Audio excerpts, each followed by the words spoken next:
জানেন যে তাপসী তাবাসসুম উর্মি যিনি প্রশাসন ক্যাডারে নিয়োগপ্রাপ্ত হয়ে লালমনিরহাট জেলা প্রশাসকের কার্যালয়ে সহকারী কমিশনার হিসেবে কর্মরত ছিলেন, বর্তমানে সাময়িক বরখাস্ত আছেন।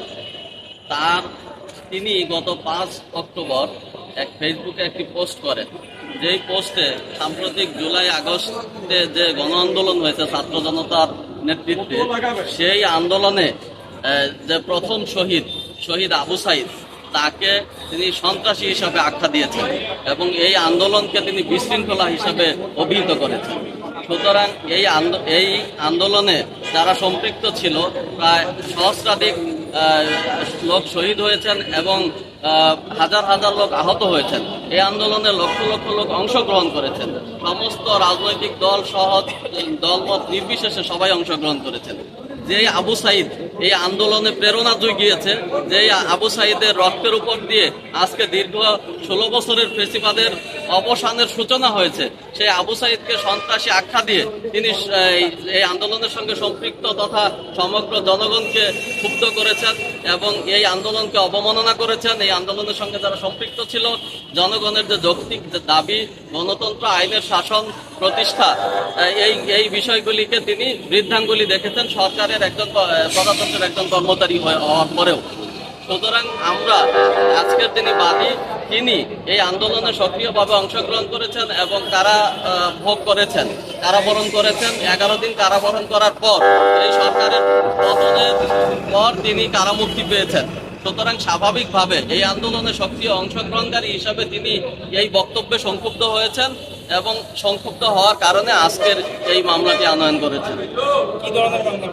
এটি হচ্ছে শহীদদের প্রতি যে অবজ্ঞার মাধ্যমে মানহানি এবং হুমকির অভিযোগে দণ্ডবিধির 500, 501 এবং 506 দ্বারা মামলার আবেদন করা হয়েছে। আমরা না, এটা হচ্ছে দণ্ডযোগ্য অপরাধ। আমরা যারকে আসামি করা হয়েছে তাপসী তাবাসসুম উর্মি, তার বিরুদ্ধে গ্রেপ্তারি পরোয়ানা জারির আবেদন করেছে।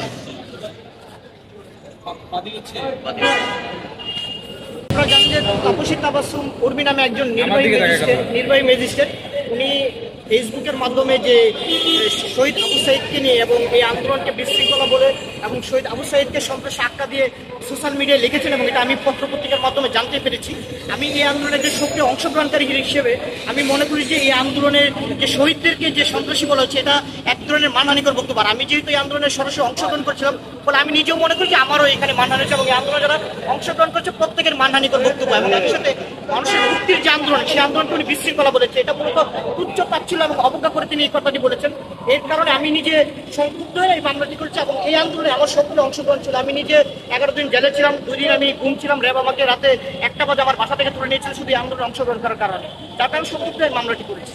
আচ্ছা, এখন আপনার মামলা কিসের দাবিতে করেছেন আর কি? এখন তার কি ধরনের বিচার করতে আমরা চাই যেন আদালত যেন তার বিরুদ্ধে গ্রেপ্তারি পরোয়ানা জারি করে এবং দৃষ্টান্তমূলক শাস্তির ব্যবস্থা করে, যাতে করে ভবিষ্যতে এই শহীদদেরকে নিয়ে এবং এই জনগণের মুক্তির আন্দোলনকে নিয়ে কেউ যেন কোনো ধরনের বিভ্রান্তি করে কিংবা মানহানি করে কিংবা তুচ্ছতাচ্ছিল্য করে কোনো বক্তব্য যেন ভবিষ্যতে কেউ না দেয়, সেজন্য দৃষ্টান্তমূলক শাস্তি যেন আদালত ব্যবস্থা করে।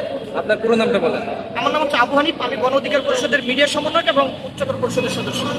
ছিলাম 26শে জুলাই রাত 1টা বাজে র্যাব আমাকে তুলে নিয়ে যায়। 2 দিন গুম রাখার পর আমাকে কারাগারে প্রেরণ করে এবং আমাকে কারাগারে প্রেরণ করার পর তারা আমাকে কোনোভাবে আদালতেও তুলে নেয় এবং আমার পরিবারকে জানাতে দেওয়া হয়নি।